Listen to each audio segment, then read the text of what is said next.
مجھے اللہ تعالیٰ نے اپنا نبی بنا کر بھیجا ہے، تیرے پاس اس کا پیغام لے کر آیا ہوں،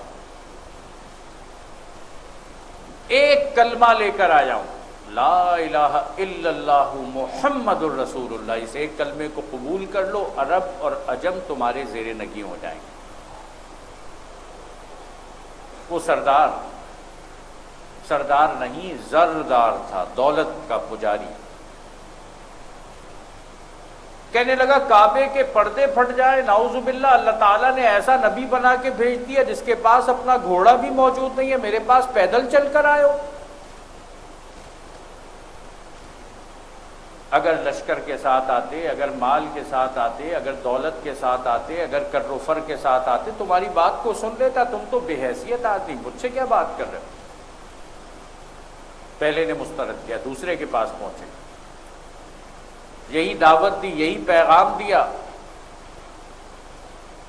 وہ کہنے لگا اگر تم اللہ کے سچے نبی، تمہارے لیے مناسب نہیں کہ مجھ سے بات کرو، اگر تم اللہ کے جھوٹے نبی، میرے لیے مناسب نہیں کہ میں تم سے بات کروں۔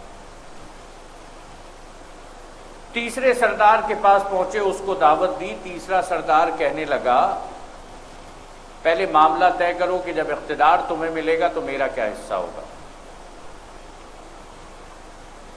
تینوں نے مسترد کر دیا، اور نبی اکرم صلی اللہ علیہ وآلہ وسلم بازار طائف میں نکلے انسانوں کو دین کی دعوت دینے کے لیے۔ تینوں سردار سر جوڑ کر بیٹھ گئے۔ وہ جو بازار کے اندر کھڑا انسانوں تک اللہ کے دین کی دعوت پہنچاتا ہے، اس کا پیغام انسانوں تک پہنچ گیا، ہمارا اقتدار ختم ہو جائے گا۔ لفنگوں کو جمع کیا، غنڈوں کو اکٹھا کیا، بدماشوں کو جمع کر کے کہا کہ جاؤ، یہ آدمی جو بازار کے اندر کھڑا، تالیاں پیٹو، شور مچاؤ، گالیاں دو، برا بھلا کہو، مارو پیٹو، اسے طائف سے نکالو۔ نبی اکرم صلی اللہ علیہ وآلہ وسلم بازار طائف کے اندر کھڑے انسانوں کو رب کی دعوت پہنچاتے تھے، اس کی طرف بلاتے تھے۔ ان غنڈوں نے چاروں طرف سے گھیر لیا، تالیاں پیٹی جا رہی تھیں، گالیاں دی جا رہی تھیں، شور مچایا جا رہا تھا، آواز دھیمی کر دی گئی تھی، آپ کی اپنی آواز کو بلند کر لیا گیا تھا۔ لیکن قربان جائیے میرے نبی رحمت احمد مجتبیٰ محمد مصطفیٰ صلی اللہ علیہ وآلہ وسلم، وہ ایک طرف سے جبر تھا، طاقت تھی، قوت تھی، اختیار تھا، اقتدار تھا، ظلم تھا،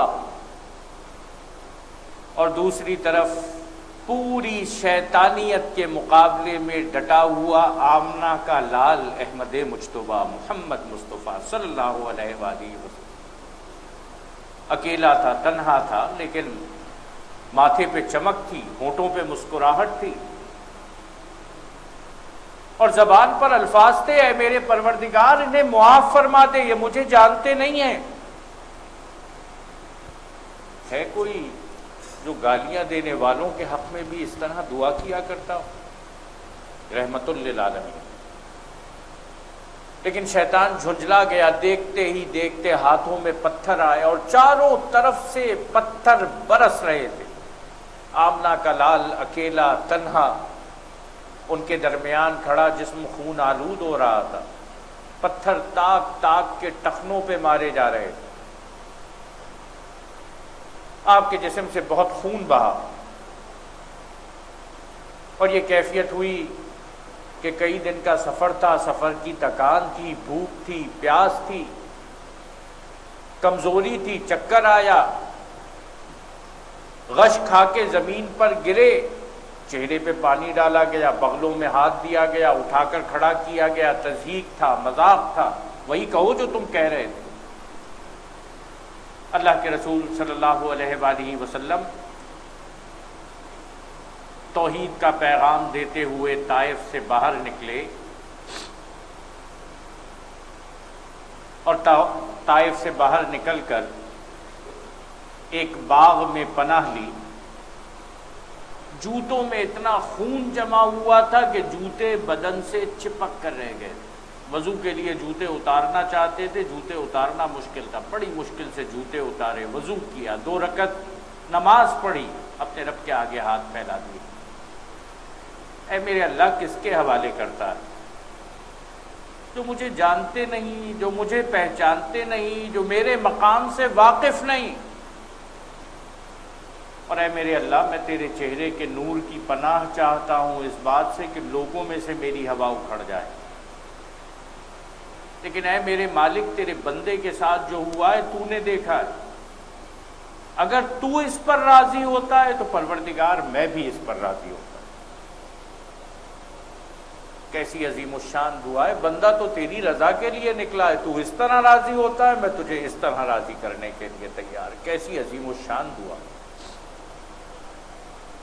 لیکن حبیب کی اس کیفیت نے محبوب کے عرش کو ہلایا۔ ادھر دعا چہرے پر ہاتھ پھیرے ہیں، دیکھا کہ جبریل امین کھڑے ہیں اور ارشاد فرما رہے ہیں کہ یا رسول اللہ صلی اللہ علیہ وآلہ وسلم دیکھنے والے نے سب دیکھا ہے،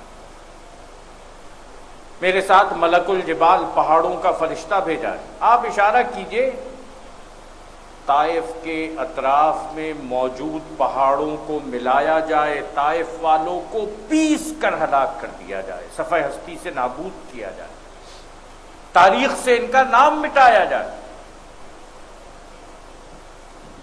جب جسم سے خون بہ رہا ہو، جب کانوں کے اندر آوازیں آ رہی ہوں، جب تضحیک مذاق، اور کیسی عجیب بات ہے، آج اسی نبی کی امت کے اوپر تم الزام لگاتے ہو، آج اسی نبی کے اوپر طرح طرح کے بہتان لگاتے ہو۔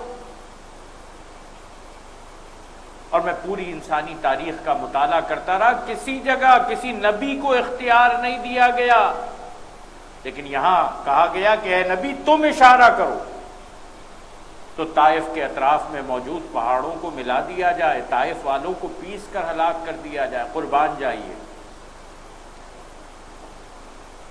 احمد مجتبیٰ محمد مصطفیٰ صلی اللہ علیہ وآلہ وسلم ایک لمحہ رکے بغیر کہہ رہے ہیں جبرائیل یہ نہیں تو ان کی اولاد میں محمد مصطفیٰ صلی اللہ علیہ وآلہ وسلم کی دعوت ان کے دلوں کو مسخر کر کے رہے۔ اختیار ملنے کے باوجود میرا نبی انسانوں کی لاشیں جمع کرنے نہیں آیا، انسانوں کو دین تک پہنچانے، رب کے پیغام ان تک پہنچانے کے لیے آیا۔ اور واقعہ طائف یہاں تو مکمل نہیں ہوتا، وہ غزوہ حنین کے بعد نبی اکرم صلی اللہ علیہ وآلہ وسلم طائف پہنچے، 13 سے 15 ہزار مسلمانوں کا لشکر ساتھ، طائف والے قلعہ بند ہو گئے، ایک وفد باہر بھیجا، پوچھا کہ کیوں آئے ہو؟ کہا گیا کہ تمہارے پاس اللہ کے دین کی دعوت لے کر آئے۔ انہوں نے کہا کہ اللہ کے دین کی دعوت لے کر آئے ہو تو یہ لشکر کس لیے؟ اگر یہاں لشکر کے ساتھ ہمیں جھکانے کی کوشش کی تو ہم تلواروں کے دھنی ہیں، تمہارا مقابلہ کریں گے، اگر تم چاہتے ہو بات چیت کی جائے تو مدینہ اپنے لشکر کو لے جاؤ، ہمارا وفد آئے گا وہاں پر تم سے بات کرے گا۔ میرا نبی زمینوں پر قبضے کے لیے نہیں آیا، انسانوں کے دلوں کو مسخر کرنے کے لیے آیا۔ اس جگہ پر طائف والوں کو رون سکتے، اپنا لشکر اٹھایا، مدینے لے گئے، طائف والے مدینے آئے، عجیب و غریب شرائط پیش کی، کہنے لگے ایمان لے آئیں گے نماز نہیں پڑھیں گے، ایمان لے آئیں گے زکوٰۃ نہیں دیں گے، ایمان لے آئیں گے حج نہیں کریں گے۔ اللہ کے رسول صلی اللہ علیہ وآلہ وسلم نے ارشاد فرمایا ایمان لاؤ گے تو نماز پڑھنی پڑے گی۔ نماز ہر مسلمان کے لیے ضروری، اسلام اور کفر کے درمیان فرق نماز کا۔ زکوٰۃ تمہارے امیروں سے لی جائے گی، تمہارے غریبوں میں تقسیم کی جائے گی، اور حج اس سال کے لیے تمہیں معافی ہے، اگلے سال سے حج تم پر فرض ہوگا۔ اہل طائف کے لیے نبی اکرم صلی اللہ علیہ وآلہ وسلم نے جو محنت کی ہے، جو کوشش کی ہے، آج اس کا اثر طائف والوں کے ایمان میں نظر آتا ہے۔ اور ذرا مجھے کہنے کی اجازت دیجیے کہ نبی اکرم صلی اللہ علیہ وآلہ وسلم کا سفر طائف مجھ پر اور آپ پر بھی احسان تھا۔ کیوں؟ اس لیے کہ بر صغیر میں اسلام کا پھریرا لے کر داخل ہونے والا پہلا سپہ سالار محمد بن قاسم رحمۃ اللہ علیہ اسی طائف کے اندر پیدا ہوا. لیکن اللہ کے رسول صلی اللہ علیہ وآلہ وسلم طائف سے واپس آ رہے تھے اور نخلا کے مقام پر آپ نے قیام کیا. آپ سوچتے تھے کہ میں مکے پہنچوں گا، مکے والوں کو تو اطلاع ہو چکی ہوگی کہ طائف کے اندر کیا سلوک ہوا ہے، تو ایسا نہ ہو کہ اب ان کی در اندازیاں، ان کا ظلم، ان کی زیادتی اور بڑھ جائے. لیکن جب نبی اکرم صلی اللہ علیہ وآلہ وسلم نخلا کے اندر نماز فجر پڑھ رہے تھے تو جنوں کی ایک جماعت نے قرآن مجید کو سنا. سورہ احقاف میں اس کا یہ تذکرہ پڑھیں، اور وہ واقعہ بھی قابل ذکر ہے. جب ہم جنوں کے ایک گروہ کو تمہاری طرف لے آئے تھے تاکہ قرآن سنیں، جب وہ اس جگہ پہنچے جہاں تم قرآن پڑھ رہے تھے تو انہوں نے آپس میں کہا خاموش ہو جاؤ. پھر جب وہ پڑھا جا چکا تو وہ خبردار کرنے والے بن کر اپنی قوم کی طرف پلٹے.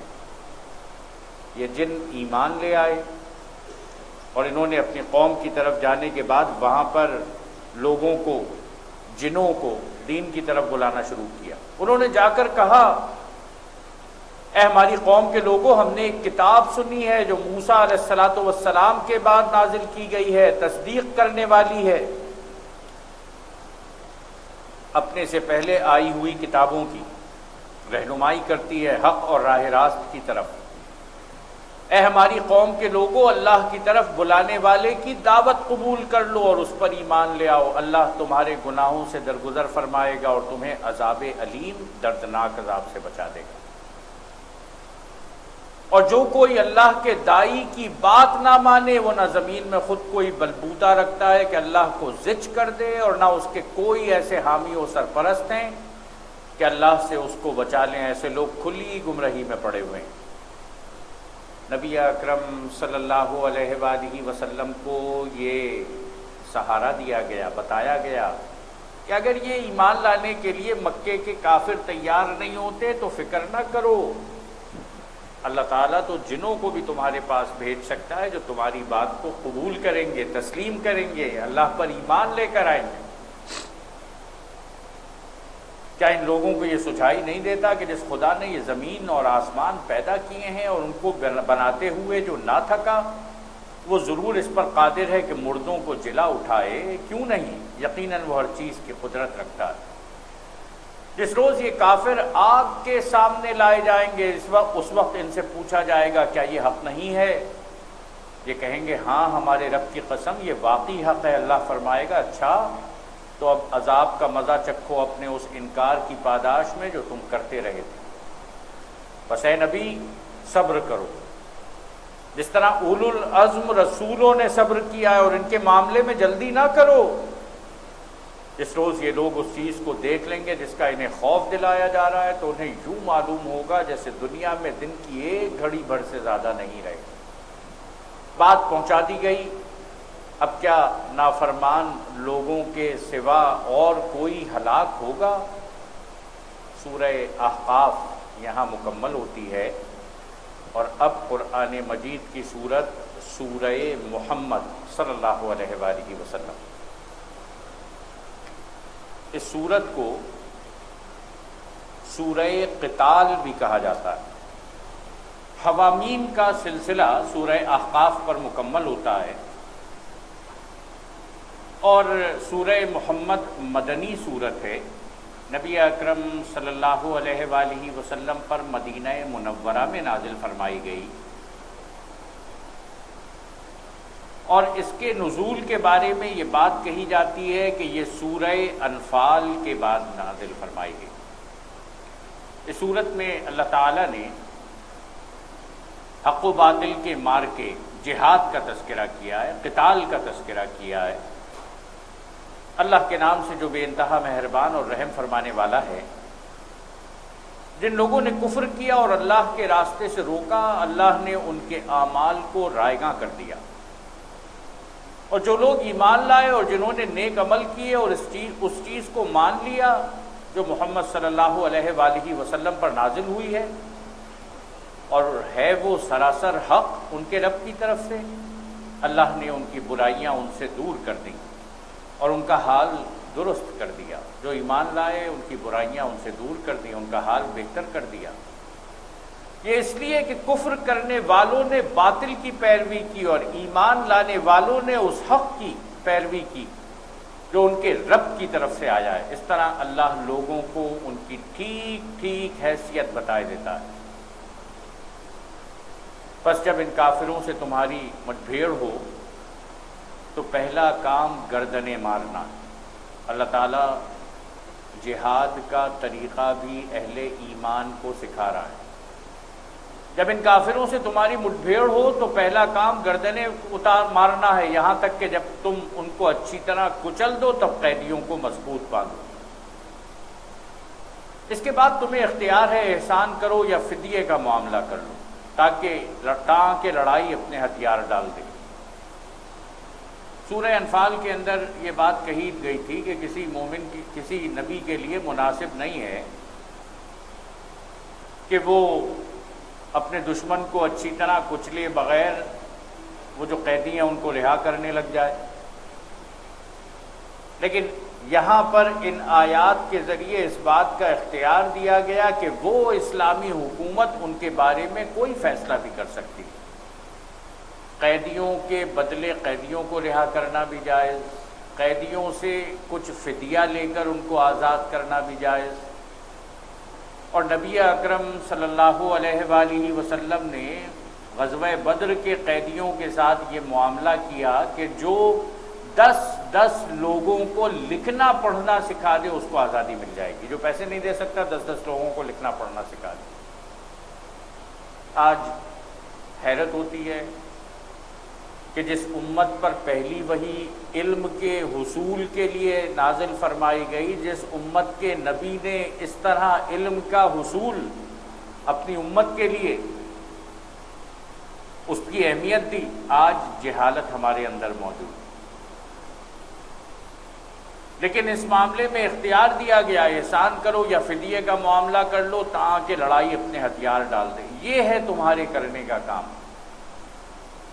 اللہ چاہتا تو وہ خود ہی ان سے نمٹ لیتا، مگر یہ طریقہ اس نے اس لیے اختیار کیا ہے تاکہ تم لوگوں کو ایک دوسرے کے ذریعے سے آزمائے۔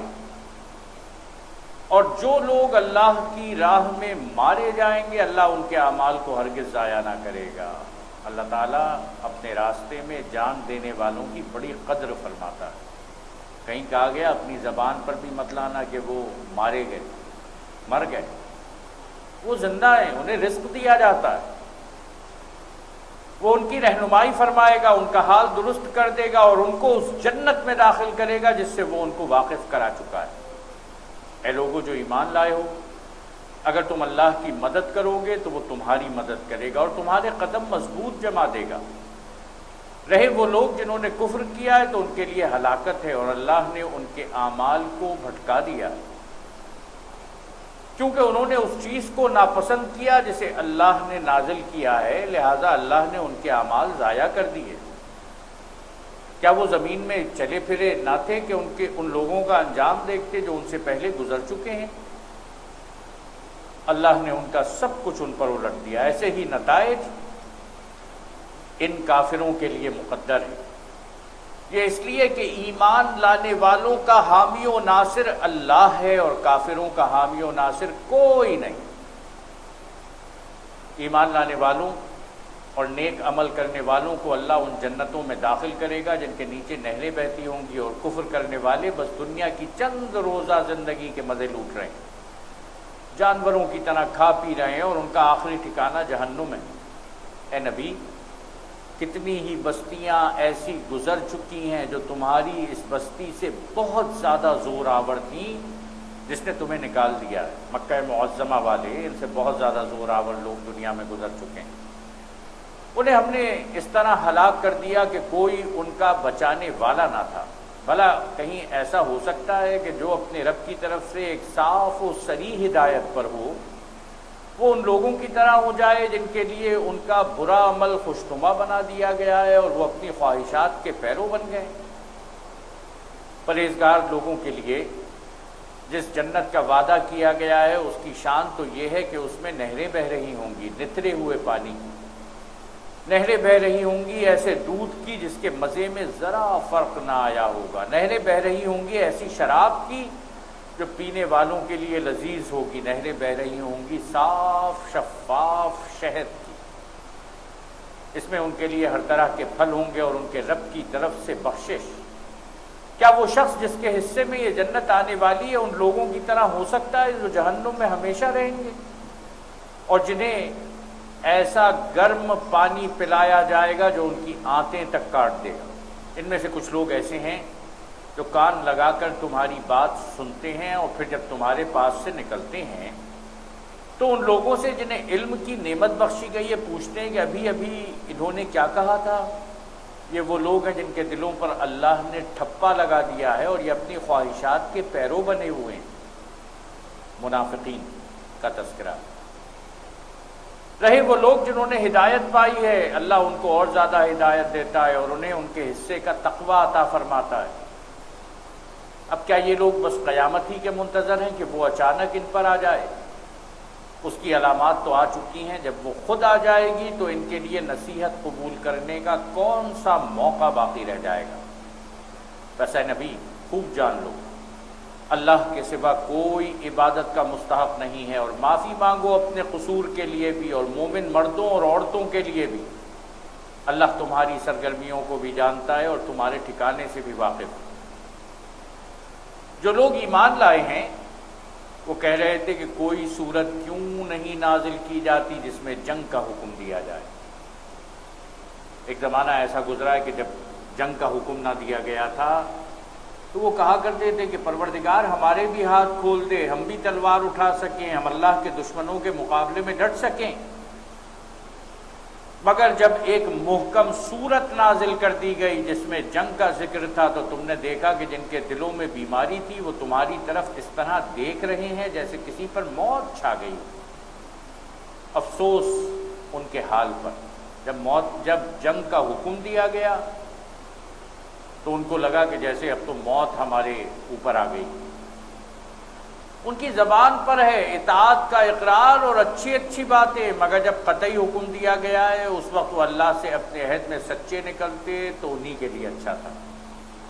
اللہ سے کیے گئے عہد میں سچے وہ ہیں جو اپنی جانیں بھی لڑاتے ہیں، اپنا مال بھی اللہ کے راستے میں خرچ کرتے ہیں۔ یہی دونوں چیزیں ہیں جن کا سودا بندہ مومن نے اپنے رب سے کیا ہے۔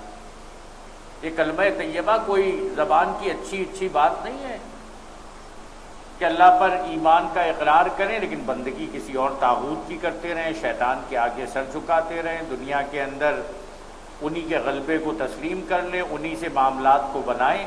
نہیں، یاد رکھو ایمان کا تقاضا یہ ہے کہ اللہ رب العالمین کی کلی بندگی اختیار کرو اور بندگان خدا کو اللہ کے دین کی طرف بلاؤ، اللہ کے دین کے غلبے کی جد و جہد اور کوشش کے اندر مصروف ہو جاؤ۔ یہ کلمہ طیبہ جب تم پڑھتے ہو تم نے اپنے رب سے ایک بیع کر لی ہے، ایک تجارت کر لی ہے، ایک معاہدہ کر لیا ہے، ایک ایگریمنٹ کر لیا ہے۔ اب کیا تم لوگوں سے اس کے سوا کچھ اور توقع کی جا سکتی ہے کہ اگر تم الٹے منہ پھر گئے تو زمین میں پھر وہ فساد برپا کرو گے اور آپس میں ایک دوسرے کے گلے کاٹو گے؟ اگر جہاد سے منہ موڑ لو گے تو ایسا نہیں ہوگا کہ دنیا کے اندر بڑے نیک کام کرو گے، تم پھر فساد برپا کرو گے، آپس میں ایک دوسرے کے گلے کاٹنا شروع کر دو گے۔ نہ جانے کیوں اس جگہ پر پھر ہمارے سامنے ایک ایسی تصویر آ رہی ہے جو تصویر ہمیں بہت کچھ احساس دلا رہی ہے۔ قرآن مجید میں اللہ رب العالمین نے ارشاد فرمایا کہ اس جہاد کی طرف اگر تم جاؤ گے تو یہ اللہ کے حکم کو تسلیم کرنا ہوگا، اس سے پلٹ کر ادھر آ جاؤ گے اور جہاد سے جان بچاؤ گے تو آپس میں بھی فساد برپا کرو گے، ایک دوسرے کے گلے کاٹو گے، یہ لوگ ہیں جن پر اللہ نے لعنت کی اور ان کو اندھا اور بہرا بنا دیا۔ کیا ان لوگوں نے قرآن پر غور نہیں کیا یا دلوں پر ان کے قفل چڑھے ہوئے ہیں، تالے لگ گئے ان کے دلوں پر؟ ام علی قلوب اقفالها، کیا ان کے دلوں پر تالے لگے ہوئے؟ ان کی سمجھ میں نہیں آتا۔ سورہ محمد صلی اللہ علیہ وآلہ وسلم، سورہ قتال، 9/11 ہوا، امریکہ میں ایک 9/11 کمیشن بنا، 25 لوگوں کے نام آئے، 17 کا تعلق سعودی عرب سے۔ امریکہ کا ایک وفد سعودی عرب آ پہنچا کہ یہاں پر کیوں ہمارے خلاف اتنی نفرت پیدا ہو رہی ہے۔ جاتے جاتے تجاویز دی، اور ایک تجویز یہ بھی تھی کہ اگلی مرتبہ قرآن مجید کے نسخے چھاپے جائیں تو اس میں سورہ توبہ نہ چھاپی جائے، سورہ انفال نہ چھاپی جائے، سورہ محمد نہ چھاپی جائے، 484 آیات جہاد کو نکال دیا جائے۔ انہوں نے کہا کہ دنیا میں بہت سارے انبیاء ہیں جن کی تعلیمات موجود نہیں ہیں، اگر نبی اکرم صلی اللہ علیہ وآلہ وسلم کی تعلیمات بھی موجود نہیں رہی تو کیا فرق پڑے گا؟ میرے دوستو، لیکن اللہ تعالیٰ یہ کہہ رہا ہے کہ کیا تم قرآن پہ غور نہیں کرتے، فکر نہیں کرتے؟ کیا اس کو پڑھتے نہیں ہو؟ کیا اس کو سمجھتے نہیں ہو؟ کیا اس کی روشنی میں اپنے رویے کو تبدیل نہیں کرتے؟ کیا اس کے نظام کے غلبے کی جد و جہد کے اندر شریک نہیں ہو جاتے؟ کیا بس ایک ایسی کتاب سمجھا ہوا ہے جسے پڑھ کر، چوم کر، چاٹ کر کسی بلند جگہ پر رکھ دیتے ہو؟ نہیں، یہ قرآن مجید تمہارے رویوں میں تبدیلی کا ذریعہ بننا چاہیے، اس کے نظام کو غالب کرنے کی جد و جہد میں تمہیں شامل ہونا چاہیے۔ جس جہاد کو اللہ رب العالمین نے جس کا حکم دیا ہے، دنیا کے اندر کوئی اس جہاد کو حرام نہیں قرار دے سکتا۔ حقیقت یہ ہے کہ جو لوگ ہدایت واضح ہو جانے کے بعد اس سے پھر گئے اور ان کے لیے شیطان نے اس روش کو سہل بنا دیا ہے اور جھوٹی توقعات کا سلسلہ ان کے لیے دراز کر رکھا ہے، اسی لیے انہوں نے اللہ کے نازل کردہ دین کو ناپسند کرنے والوں سے کہہ دیا کہ بعض معاملات میں ہم تمہاری مانیں گے، اللہ ان کی یہ خفیہ باتیں خوب جانتا ہے۔ پھر اس وقت کیا حال ہوگا جب فرشتے ان کی روحیں قبض کریں گے اور ان کے منہ اور پیٹھوں پر مارتے ہوئے انہیں لے جائیں گے؟ یہ اسی لیے تو ہوگا کہ انہوں نے اس طریقے کی پیروی کی جو اللہ کو ناراض کرنے والا ہے، اور اس کی رضا کا راستہ اختیار کرنا پسند نہ کیا، اسی بنا پر اس نے ان کے سب اعمال ضائع کر دیے۔ کیا وہ لوگ جن کے دلوں میں بیماری ہے یہ سمجھے بیٹھے ہیں کہ اللہ ان کے دلوں کے کھوٹ ظاہر نہیں کرے گا؟ ہم چاہیں تو انہیں تم کو آنکھوں سے دکھا دیں اور ان کے چہروں سے تم ان کو پہچان لو، مگر ان کے انداز کلام سے تو تم ان کو جان ہی لو گے۔ اللہ تم سب کے اعمال سے خوب واقف ہے۔ ہم ضرور تم لوگوں کو آزمائش میں ڈالیں گے تاکہ تمہارے حالات کی جانچ کریں اور دیکھ لیں کہ تم میں مجاہد اور ثابت قدم کون ہے۔ لیکن یاد رکھیے گا کہ جس جہاد فی سبیل اللہ کا حکم دیا جا رہا ہے اس کے طریقے بھی بتائے گئے۔ ایک ریاست اس کا اعلان کرے گی، وہاں ظلم نہیں کیا جائے گا، زیادتی نہیں کی جائے گی، بے گناہوں کو نہیں قتل کیا جائے گا، اللہ کے راستے میں جہاد کی اپنی شرائط کو پورا کیا جائے گا۔ اور جن لوگوں نے کفر کیا اور اللہ کی راہ سے روکا اور رسول سے جھگڑا کیا جبکہ ان پر راہ راست واضح ہو چکی تھی، در حقیقت وہ اللہ کا کوئی نقصان بھی نہیں کر سکتے، بلکہ اللہ ہی ان کا سب کیا کرایا غارت کر دے گا۔ اے لوگوں جو ایمان لائے ہو، تم اللہ کی اطاعت کرو اور رسول کی اطاعت کرو اور اپنے اعمال کو برباد نہ کر لو۔ کفر کرنے والوں اور راہ خدا سے روکنے والوں اور مرتے دم تک کفر پر جمے رہنے والوں کو تو اللہ ہرگز معاف نہ کرے گا۔ بس تم بودے نہ بنو اور صلح کی درخواست نہ کرو، تم ہی غالب رہنے والے ہو، اللہ تمہارے ساتھ ہے اور تمہارے اعمال کو وہ ہرگز ضائع نہ کرے گا۔ یہ دنیا کی زندگی ایک کھیل اور تماشا ہے، اگر تم ایمان رکھو اور تقوی کی روش پر چلتے رہو تو اللہ تمہارے اجر تم کو دے گا اور وہ تمہارے مال تم سے نہ مانگے گا۔ اگر کہیں وہ تمہارے مال تم سے مانگ لے اور سب کے سب تم سے طلب کر لے تو تم بخل کرو گے اور وہ تمہارے کھوٹ ابھار لائے گا۔ دیکھو تم لوگوں کو دعوت دی جا رہی ہے کہ اللہ کی راہ میں مال خرچ کرو، اس پر تم میں سے کچھ لوگ ہیں جو بخل کر رہے ہیں۔ حالانکہ جو بخل کرتا ہے، کنجوسی کرتا ہے، وہ در حقیقت اپنے آپ ہی سے بخل کر رہا ہے۔ اللہ تو غنی ہے، بے پرواہ ہے، تم ہی اس کے محتاج ہو۔ اگر تم منہ موڑو گے تو اللہ تمہاری جگہ کسی اور قوم کو لے آئے گا اور وہ تم جیسے نہ ہوں گے، تو تم سے بہتر ہوں گے، اپنے رب کی بندگی کرنے والے ہوں گے۔ یہاں پر سورہ محمد مکمل ہوتی ہے۔ اقول قولی ھذا استغفر اللہ لی ولکم ولسائر المؤمنین وآخر دعوانا ان الحمد للہ رب العالمین۔ سبحانک اللہم وبحمدک نشہد ان لا الہ الا انت نستغفرک ونتوب الیک۔ الحمد للہ رب العالمین الرحمن الرحیم مالک یوم الدین۔ اللہم صلی علی محمد وعلی آل محمد کما صلیت علی ابراہیم وعلی آل ابراہیم انک حمید مجید۔ اللہم بارک علی محمد وعلی آل محمد کما بارکت علی ابراہیم وعلی آل ابراہیم انک حمید مجید۔ یا اللہ ہمارے گناہوں کو معاف فرما، اے اللہ ہماری لغزشوں کو درگزر فرما، یا اللہ ہماری کوتاہیوں کو دور فرما۔ اے اللہ قرآن مجید پڑھنے، اس کو سمجھنے، اس پر عمل کرنے کی توفیق عطا فرما۔ یا اللہ قرآن مجید کے حکم کے مطابق اپنے رویوں کو تبدیل کرنے والا بنا۔ یا اللہ تیرے بندے تیرے پاس آئے ہیں اپنی مغفرت کے لیے، اپنی بخشش کے لیے۔ اے اللہ رمضان المبارک کو ہمارے لیے جنتوں والا رمضان بنا، جہنم سے نجات اور آزادی عطا فرما۔ اے اللہ رمضان المبارک کے اس مہینے میں پروردگار جتنے وعدے تو نے اپنے بندوں کے لیے کیے ہیں، یا اللہ وہ تمام وعدے ہم سے پورے فرما۔ اے اللہ شب قدر کی سعادت عطا فرما، نعمت عطا فرما، رحمت عطا فرما۔ اے اللہ حاضرین کے دلوں میں جتنی تمنائیں ہیں، دعائیں ہیں، پروردگار ساری قبول فرما۔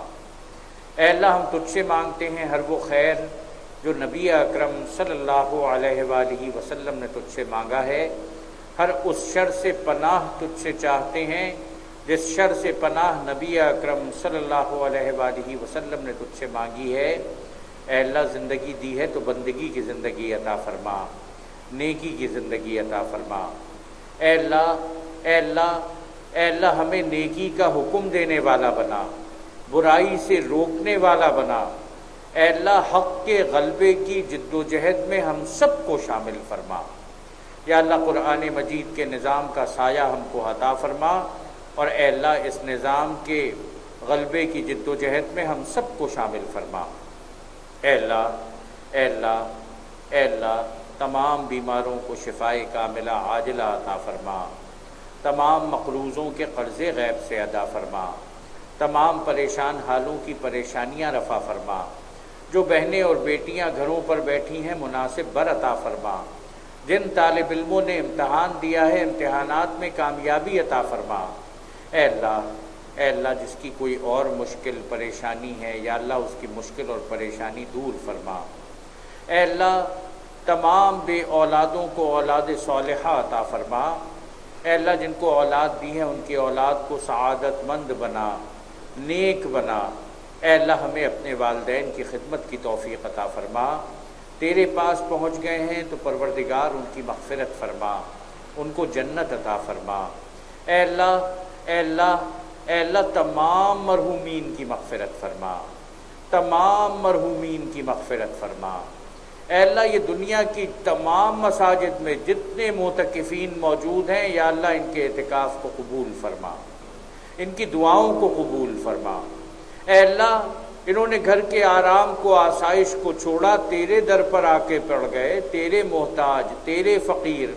اے اللہ تیرے مہمان ہیں، اے اللہ تجھ سے اچھی مہمان نوازی کرنے والا کون ہو سکتا ہے؟ اے اللہ ان کی دعائیں قبول فرما۔ اے اللہ مسجدوں سے واپسی کے وقت ان کو جنت عطا فرما، ان کو مغفرت عطا فرما۔ یا اللہ ان سے راضی ہو جا۔ اے اللہ ان کی دعاؤں کی برکت سے ہمارے معاشرے کو زندگی عطا فرما، طاقت عطا فرما۔ اے اللہ ہماری دعائیں ان تمام معتکفین کے حق میں قبول فرما، اور اے اللہ ان کی دعاؤں میں سے ہمارا حصہ لگا۔ یا اللہ جو تیرے گھر کا عمرہ کر رہے ہیں، مسجد نبوی میں اعتکاف کر رہے ہیں، یا اللہ ان کی تمام دعائیں قبول فرما۔ اے اللہ ہماری دعائیں ان کے حق میں قبول فرما، ان کی دعائیں ہمارے حق میں قبول فرما۔ اے اللہ جنہوں نے حج کا ارادہ کیا ہے، یا اللہ ان کے لیے راستے کھول دے، ان کی مشکلات کو دور فرما دے، ان کی پریشانیوں کو حل فرما دے۔ یا اللہ حجم مبرورہ کی سعادت عطا فرما دے۔ اور اے اللہ جن کا بلاوا نہیں آیا ان کا بلاوا بھیج دے۔ اے اللہ جن کا بلاوا نہیں آیا ان کا بلاوا بھیج دے۔ یا اللہ ہم سے جتنے بھائیوں نے، جتنی بہنوں نے دعاؤں کے لیے کہا ہے، جن کے نام ہمیں یاد ہیں، جن کے نام ہم بھول گئے، جن کی حاجات ہمیں یاد ہیں، جن کی حاجات ہم بھول گئے، اے اللہ سب کی دعائیں قبول فرما لے۔ یا اللہ سب کی حاجات پوری فرما دے، سب کی مشکلات حل فرما دے، سب کی پریشانیاں ختم فرما دے۔ اے اللہ ہم تجھ سے مانگتے ہیں ہر وہ خیر جو نبی اکرم صلی اللہ علیہ وآلہ وسلم نے تجھ سے مانگی ہے، ہر اس شر سے پناہ تجھ سے چاہتے ہیں جس شر سے پناہ نبی اکرم صلی اللہ علیہ وآلہ وسلم نے تجھ سے مانگی ہے۔ اے اللہ زندگی دی ہے، بندگی کی زندگی عطا فرما دے، نیکی کی زندگی عطا فرما دے، اور اے اللہ مرتے دم زبانوں پر کلمہ طیبہ لا الہ الا اللہ محمد الرسول اللہ عطا فرما دے۔ اے اللہ نبی اکرم صلی اللہ علیہ وآلہ وسلم سے سچی محبت عطا فرما دے، سچا عشق عطا فرما دے، سچا پیار عطا فرما دے۔ اے اللہ ان کی سنت پر عمل کرنے کی توفیق عطا فرما دے۔ اے اللہ ہم سب کو ان کے در کی حاضری نصیب فرما دے، روز آخرت ان کی شفاعت عطا فرما دے۔ یا اللہ حوض کوثر پہ ان کے ہاتھوں جام کوثر عطا فرما دے۔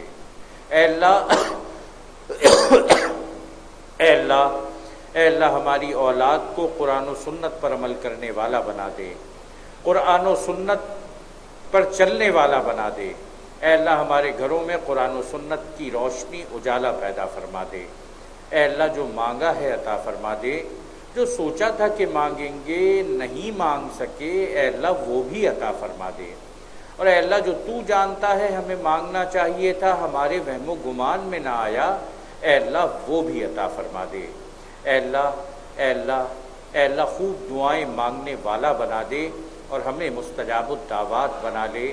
ربنا تقبل منا انک انت السمیع العلیم وتب علینا انک انت التواب الرحیم، وصلی اللہ تعالی علی خیر خلقہ محمد وعلی آلہ واصحابہ وازواجہ وآل بیتہ وذریاتہ اجمعین برحمتک یا ارحم الراحمین۔